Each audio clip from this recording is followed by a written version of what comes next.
and welcome to another episode of Carpool. Now, it is a grim, grey, miserable, dull British day, but I'm feeling quite chirpy. I'm on my way to pick up this week's guest.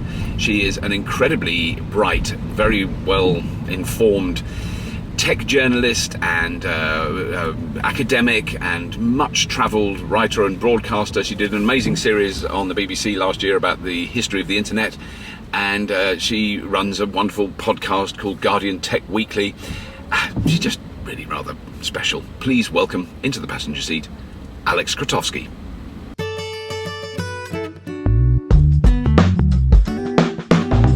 So you've just washed your car. It looks very nice. I thought I ought to, because it was really filthy. Was it? I would have to say it's a brown car, because I live in the country and it's mud city at the moment out there. So. Oh no, it's very nice. So it's all shiny and clean.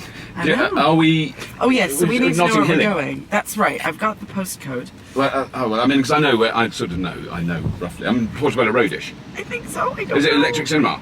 No. No. I don't know. Goodness. I'm going to see the Orwell Prize people.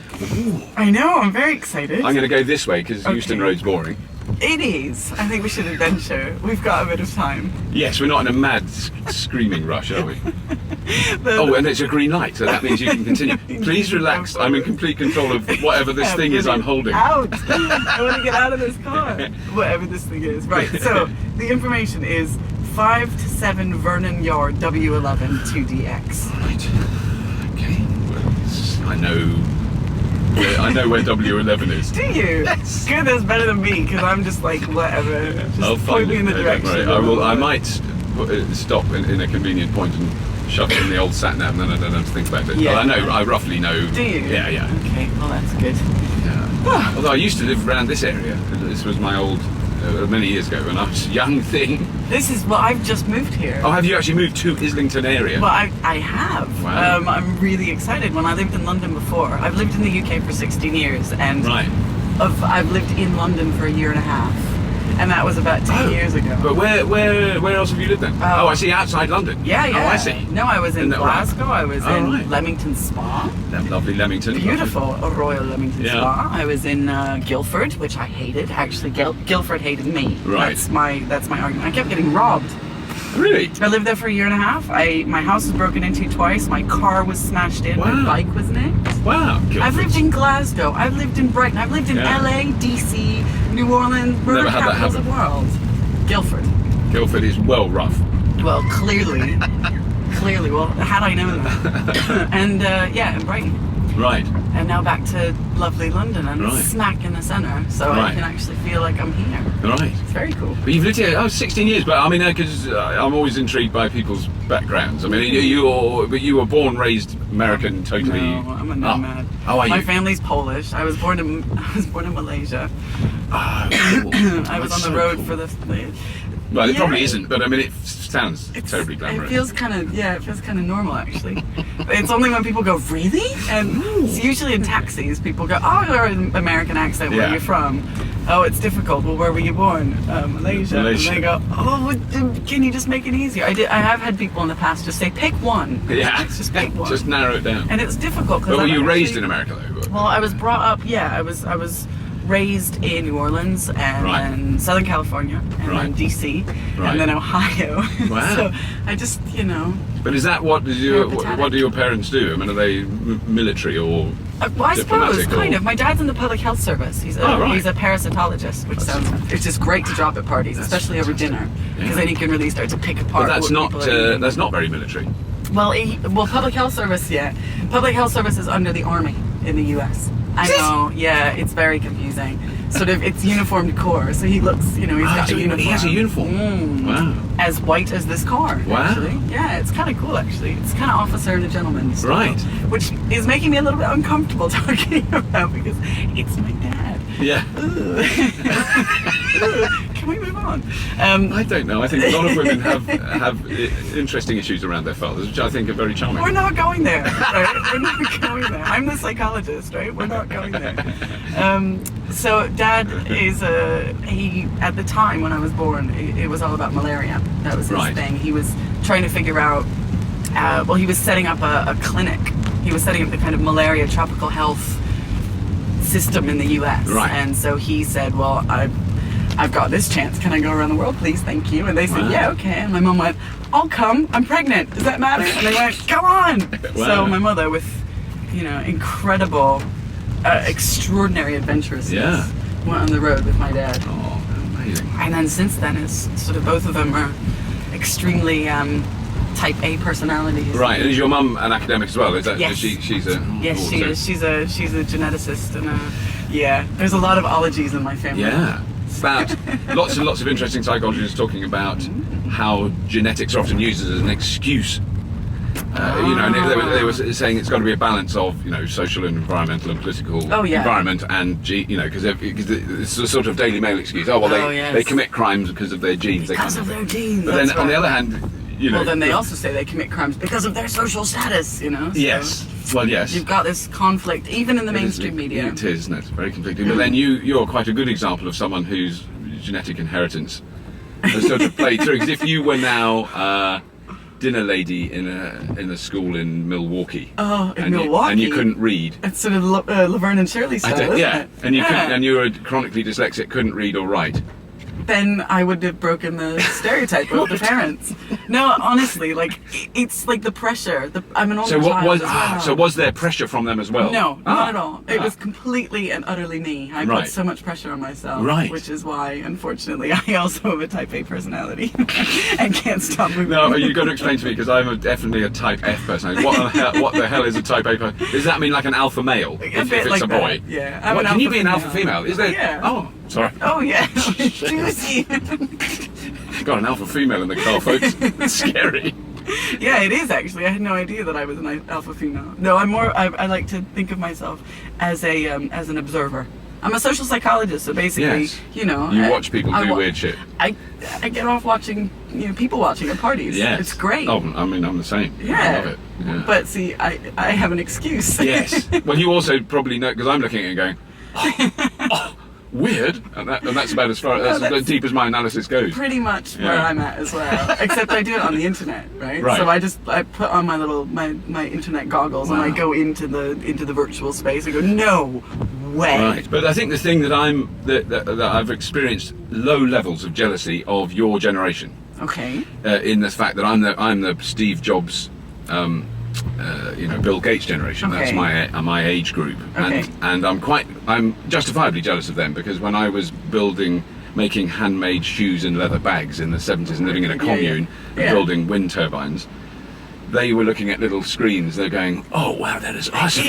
And I hadn't. And for me then, a computer was like, a thing that governments and armies would use. Well, there was a whole bunch of, and how did they know? Leather sewing. Yeah, well, he was a hippie as well. Steve Jobs and I, up to about the age of 19, followed such a similar path. But you wouldn't know the difference between. You would not. No, we would have blended. And if I'd met him, we'd go, "Hey man, how's it going? Cool." Yeah. And I'd have thought. But then after that, it went all. Well, it's about business mindedness, frankly. I suppose That's so. the incredible But it's thing. also that foresight to see what was going to happen. But then your generation has grown up with it as normal stuff, and for me it's still a massively steep learning curve, and I try and it's massive. Oh, is it? I mean, I totally remember the first time that I got a machine in my house. I got a computer in my house. Right. My mother, with incredible foresight again, decided that this was the future, and we had the IBM PC that was this sort of massive. It pretty much took up a room, and it had floppy disks. Yes. Oh right. So floppy disks. So you're that old. Oh yes. Yes. Oh no, I can give away more clues to my age. So I still very much remember, and I remember going on email for the first time at college, going, wow, that means I can communicate with my friends back at home. Right. And, my email address was basically a series of incomprehensible numbers all shoved together with something incomprehensible on the other side of the @ sign, and there you go. And somehow magically it's managed to integrate itself into my life. But that does not necessarily mean that I actually know, that I feel comfortable in these spaces. They're completely bonkers. And also that it changes so rapidly. I mean, certainly for me, when I find, oh my god, it does change. But and then there's what you have to accept though is that the bits that you can do. Are fine, and you can do those, because I just plod on. I've just got Facebook guilt because I cannot do Facebook. I cannot be bothered with Facebook. No, I can't be bothered. But a lot of my mates, or it's only my actual friends, people I've known for years, have all adopted it very successfully. Embraced it. And then send me messages, and then I get an email from Facebook, and it says I'd like to talk to them. I don't want to be rude, but then I've got to go into Facebook and. Oh no, I'm not a fan. I'm not. Oh, good. You're not. All right. No, but see, my social network is Twitter. Yeah, me too. That's where I hang out. Yeah. And it's pretty much the same thing, except it's much more. It's well, I know much how more to reply. narcissistic. Is it more narcissistic? It can't be more narcissistic than Facebook, surely. Well, Facebook, at least you're sort of sharing pictures of friends, and there's albums, and you actually kind of see what other people are doing. Whereas with Twitter, it's just like woo. Interestingly, it's more of a one-way communication. Do you think so? But I get so much from it. Oh no, I do too. And links and things I wouldn't see. I had a brilliant one this morning about safety systems in electric vehicles. I admit that's a niche interest. But it's an interest that you have found. And I would never have found. It's a link I would never have found. I wouldn't have thought to look for it. No, it is true. And Twitter is quite interesting because, I don't know, it gives you the sense of small community. I think you forget that when you're using it, that you're actually communicating with more people than those people that you follow, if you know what I mean. Because if you think that it's only those people that you follow, then you've got this sense that we're just hanging out and you can share whatever. Yes. And I really probably should have a private Twitter account with the things that I just spout, the nonsense, the issues that I work through. It's like. It is. I mean, it is something I've learnt to kind of slightly draw back from it. Only because of the feedback loop. So that I've gone out to dinner with my wife or with mates, and then she hears from them that we were late getting there, or that I forgot to take the wine, or some naff thing like that. Oops, forgot the whatever. Not quite that. I've never done that, but But then it gets back to her. She isn't on Twitter, and she goes, "How come I know what we're doing from my friends on Facebook because they follow you on Twitter?" Good Lord, it's far too mediated, isn't it? Whatever Yeah. happened to face-to-face communication? Yeah, no, I can't believe I just said that out loud. We should actually both be sitting here twittering. Why are we communicating? Why are we actually using our voices? I was with a group of about 10 journalists yesterday in an airport, all standing around in a circle. No one saying anything, all on their phones. It's actually, so I was at a dinner party the other night. Yeah, and we had this great time and we were chatting and it was fine. But then one person got a message or an email or something, and suddenly, like before you knew it, everybody was like, okay, I'll just since you are, I may as well, Because there and could be some important stuff. Yeah. It does turn into that. And I'm trying my damnedest to keep the phone off the table. Put it in the pocket, put it away, so that you can actually have that kind of that sense that you are in a place, as opposed to being fragmented and pulled in 7,000 places at the same time. I think it does do that, doesn't it? And I've done the turning off the router, which has been a change. Absolutely changed the family. Not to turn it off and turn it back on again. Well, we have to do that every now and then, but I just turn it off, and the kids don't know. And the internet is working. Internet is working. If they see this, I'm stuffed. That's it's very rare. Human rights. You're taking away their human rights. I think I am, and I'm quite proud of it. But what it means is, 1, we talk. 2, we have a laugh and muck around with each other. And 3, they read books. Books. Well, and they do. They're both really good readers. I'm very proud. One thing I've done right with my kids is they read books. Which is fantastic. So they will do that. But if the screens are on. Well, I don't have a TV, and I do find myself still sitting at a screen. Yeah. Last night I sat at a screen, just playing around with my pictures, or doing this and checking back and maybe downloading some music. But I'm still at a screen. It doesn't matter, as opposed to sort of sitting on my sofa hanging out with my cat, who's going, "Hiya! Remember me? Hello!" I actually feel guilt. I'm a living sentient creature. I've been ignored for 5 years. I don't have a Twitter account. I know. Well, he does. Sorry. As I was saying that, I went, "Of course he will have a Twitter account." I didn't start it. I don't follow your cat. No, I admit that.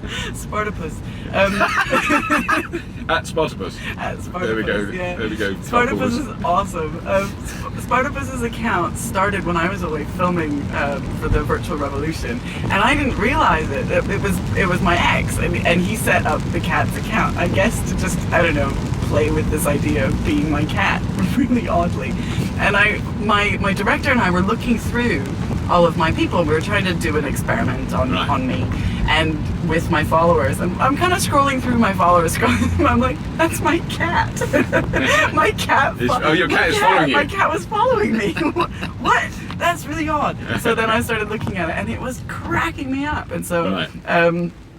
And so I decided to carry it on. So Right. yes, he tweets. And most of it is angry remarks directed at me.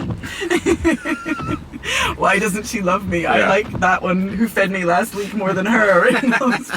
But then we've got the other thing, we don't want to harp on about anything, but the other thing that I was intrigued, because I think you mentioned it when I was on the show with you on the Guardian Tech Weekly That's right, yeah. podcast, that you play, what were you going to do? Volleyball? Oh, yes. Volleyball. I do. But is that like, because Oh, my I'm trying God. not to fall into the middle-aged male cliche, because I have watched Yes. at the Olympics volleyball with Of course some you more have. interest, because I'm not a big sporty person, slightly more interest than might Yeah. be, respectable for a man my I age. imagine it's women's beach volleyball. you're Women's watching, beach as opposed to volleyball. the- Let's be very specific. I like the boys and I admire their Amazing. athleticism. It's very, very impressive, isn't it? Very, very It is. impressive. But do you do yes. it in a court with a net and a floor? Yes. Right. No, with the beach. Oh, you do it at the beach? You do that? Yeah. I started. Lord. I started out 100 years ago. This is giving away my age again. I started way back when I lived in Southern California. We used to play volleyball, just normal volleyball. Yeah. But outdoors because there was sun, and that kind of started me on a roll, and it became my sport. Right. Became my sport in California, and then I went to high school and I played for my high school, and I went to college and I played for my college, and then I moved to Scotland and it stopped. Yes. There was no volleyball No, I guess in not, my no. life, and then I moved to Brighton. If you're on a beach in Scotland playing volleyball, well, you'd need hefty well, clothing. Funnily enough, Thick I have boots. played in ice and Have snow. you? Oh yeah, Oh, well God. I live in this country, don't Yeah. I? But that was all indoor, and then when I moved to Brighton, I don't know. I fell back into volleyball. Right. It was just something that happened. But you couldn't do it on the Brighton beach. Well, you can. presumably. There's beach courts. Oh, There's is a couple there? of them. Yeah. So I started playing beach volleyball, Right. and that was about 5 years ago, and it was great. Oh my god, I totally love it. The Right. physicality of Yeah. it. I don't think about. You don't think about your Twitter impact. account while you're doing it. I don't think about the impact that it may have on certain members of the population when I talk about it. Well, no, I don't. But I think it's been pointed out to me by numerous close friends that it just proves that I'm pervy, and which is fair enough. And it is because I At actually. least you admit it. It was one of the Can few. I get out of the car now? Yeah. Is that fine? But it was one of the few games I did play at school, but that was in a court, Yeah. like in a gym Yeah. with a net. indoor, But I really enjoyed it absolutely. because when I was young, I can't really barely remember it. I was sort of this height, quite young, but like that wide, Mm-hmm. Which just a meant stick. that you could go. So, which meant pew, playing in the rugby sky. and all those sort of things was really not pleasant, No. and I would do anything to avoid. But volleyball, I could reach, and because I was taller than most of the other kids, I was that's actually really quite good at it, unusual. and used to score. And I'd never done any sport where I would actually. So there is another side to my interest in volleyball in that I've got a vague. I had for a short time a vague ability. It is very unusual in this country to find people who've played volleyball. I mean, Oh, well, so- we did it at school, and that was mostly Really? girls. So Yeah. of course that meant that it proved to all my mates that I was the most totally gay boy in the school. or the cleverest. Or the cleverest, boy in because I got on very well with the Frankly, girls. yes, Yeah. indeed. But there were some other extremely gay boys that did play as well. Really? Who really were That's very funny. gay. God, it's so different from it is in this, how it is in the States. Because it presumably isn't considered a gay male sport, is it? No. Volleyball at all. I mean, No, it's. anything I've but- never thought about don't know, the is it- sexuality of people who play volleyball. No. Ever. I have thought about the sexuality of some of the women I've watched playing, and I've just been praying that they back for my team, even though there's no chance that I'm ever going to do that. Yeah. But okay, so the other things are then, because that is great. I mean, I have been an avid tech podcast listener, because you do. I pick up all sorts of things from that and go, I didn't know about that. And then some of them, and also, it's really good when you've stumbled upon something yourself and you don't quite get it, but you know about it, and then I hear about it on there, where proper clever people who do understand it will explain it to me, and I go, I've tried to use Flickr, but I didn't quite know why it was called Flickr. Flickr. And I didn't quite know what to do with it. And like years ago, and then I'd hear you guys talking about it, and I go, yeah, I knew about Flickr. Yeah, I was really up to speed on that. Oh, I'm really pleased that we pulled the wool over your eyes. Thank you. Listen, it's all about the people on the panel. I just throw the questions out there. You know what I mean? But frankly, I get as much enjoyment out of it as well. Yeah, Because yeah. I go, wow, okay, so we're talking about this week. I don't know what that means. Yes. Charles, please, Yes, can you explain for me? Or Yeah. Jemima, what does this mean in the grand scheme of things? Yeah. And it's great because, we each sort of bring different things to the table. I'm stuck in my social psychology rut, and so I Right. must find out, about the meaning Yes. for the individual and for society and what it means. And everybody else is like, can we just find out how much it is? Does it work? Those Yes. types of things. So it But I mean, do you think you can tell? well. Could you tell if you saw someone that you never met and didn't know anything about tweet stream, like say 400 tweets from them? Do you think you could roughly assess and work out? Could you? From I what think, they were? yeah. Well, a couple of things. First of all, you could find out where they are quite I bet easily. you could, couldn't you? Yeah. God, that's right. We actually ran an experiment, or we tested that theory for the TV series. It was never broadcast, but we followed a random stranger and then found out where they were going on a Friday night. And was that found by? them. That wasn't from what they were saying. That was from where they were tweeting from. No, that was from what they were saying. From what they were saying. Yeah, Wow. and this was a couple years ago before Twitter went absolutely mega beast. Yeah. Probably even more now. Yeah. Actually, that would be possible. And also, people give so much away Yeah. about themselves. It's that thing that I was saying about, you think you're only communicating with the people that you follow. You're answering one. I do that when I Yeah. answer one question to someone. Yeah. And I'm talking to one person, but there's Oh yeah. 14,000 people listening. I know. I don't like to think about that. Actually, I don't. One of my column for the Observer last week was about sex, and I got a whole bunch of new followers on Did the you? back of that. Yeah, and it's now Should suddenly always do like, that. oh heck, what do I do? I don't normally tweet about sex. I tweet about boring things like my breakfast. I think you should just. I think from now on, Just you should just tweet about sex and nothing else. Again, the door is locked. Okay. I mean, but you were saying that your practices, the way that you tweet, you pull back a little bit. Well, I mean, it's mainly sort of family, protecting family really and children. And I don't, I wouldn't post pictures of my kids or any links to my children or anything to do with my kids. I mean, but I do sometimes refer to them, particularly if they've done something funny or they make me laugh. Then I might go. Why wouldn't you? Because it's funny because I know people who are very open about posting pictures of their kids, Yeah. and then people who are like, I would never do that. I don't know. I don't know because I know people who do exactly the same thing, but I don't know anyone who's regularly on the telly who does. And that's Yeah. I think there is. I mean, it is that one. It's only happened to me once. Yeah. But once someone knocked on my door and there were lots of people at my house, and I didn't know who they were, and they were lovely. They weren't nasty. Oh, still. But they were. I didn't know who they were, and Still, you didn't know. Yeah. Yeah, and it was weird. Yeah. It was just awkward, really. That the actual event then was just like slightly sort of socially awkward and embarrassing. I think I have a theory that everybody's going to end up having one of those kinds of wake-up calls, and in terms of you say that somebody knocked on your door, Yeah. that is a bit of a wake-up call, and thankfully it was okay. Yeah. But other people forgetting that what they say online is very, very public. Yes. And I think it's going to become part of the coming of age Yeah. thing where you stumble, you accidentally do something, and it ricochets around the comes back on world, you, and yeah. suddenly you're known as the Star Wars kid. Yes, yes. And you're not going to push record on that video camera again. No. You're not going to do. I think everybody's going to end up having one of those moments Oh gosh, yeah. where Yeah. you do just kind of go, right. I gotta remember. And it is that that collective memory where I can say something. 2 years ago, I'll say something on Twitter, and now, like this morning, totally and utterly contradict that I said that. 99.9% of people who read the first one will have forgotten it. Yeah. Except for that one. That one person. But in 2006, you said blah, blah, blah, blah, Yeah, blah. And I get those regularly. Okay, so that's okay, brilliant. Okay, so I collect, I don't actually frantically collect, but I love it when I find out other people's you'll find voices, the sort of the people, Yeah. the pedants. But see, the thing is, I love pedants. A lot of people will apologise. I go, no, don't apologise. Absolutely, pedant on. But I've got like a whole series of different people's responses. Mine is you'll find Yeah. what you said on blah blah blah. It's like, "Whoa, Yeah. and yours is blah blah blah, blah blah blah. Actually, you'll find. There's the ones that wind me up, and they're very clever at it. I do have quite a strong following of sort of proto-neocon males that would be in any Top Gear audience. Okay. So yeah. those men, and so there's a lot of discussions about because of my connection with cars and engineering.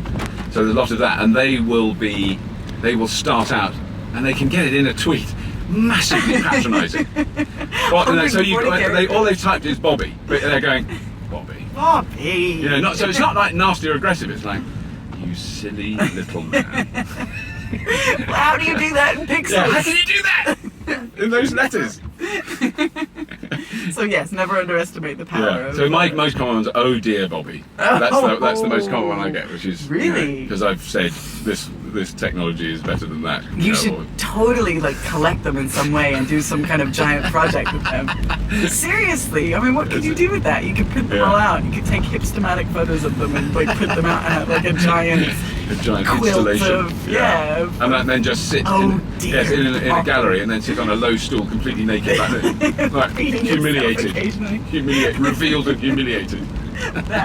I can see it. Under a very strong light, not at all flattering. Oh no, and I think the light should flicker. But it should flicker. Yeah, flicker.